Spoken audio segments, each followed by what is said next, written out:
2017, a new year, and a very important new resolution for city leaders as they try to confront our region's growing heroin problem.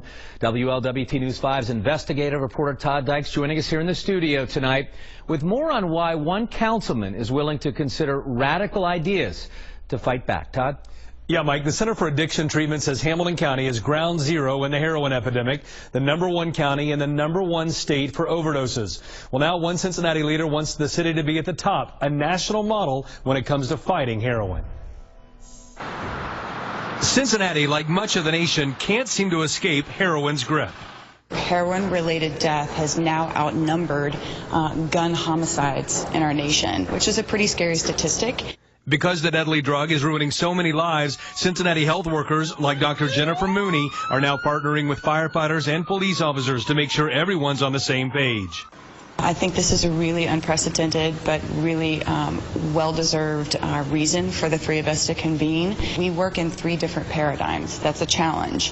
Law enforcement still is law enforcement. We're public health. But we really are trying to figure out where can we meet in the middle. Dr. Mooney talked about potential new ways to deal with the heroin crisis during a recent Law and Public Safety Committee meeting. Chris Smitherman heads the committee, and he's worried about the impact the heroin fight is having on police and fire crews. Our first responders are exhausted. I've spoken to both chiefs, and they're acknowledging that there's an amazing stress on our resources. Smitherman asked Mooney to create a protocol for first responders, especially police officers, so they don't end up spending so much time dealing with overdose victims at the expense of other public safety concerns. I don't care how radical it is. I feel confident that we can do that. A lot of the requests are very feasible, but I think that's the absolute truth is how to get to the bottom to where police can actually serve as law enforcement again.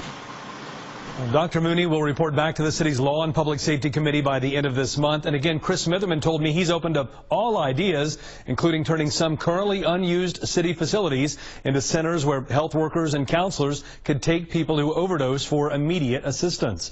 Todd Dykes, WLWT News 5. All right, Todd, and Smitherman says the cost obviously is a factor when it comes to this thing, fighting heroin. He says that private donors could be a huge help if they could get involved. And he says more and more counties are actually talking about combining resources to get the best bang for the buck.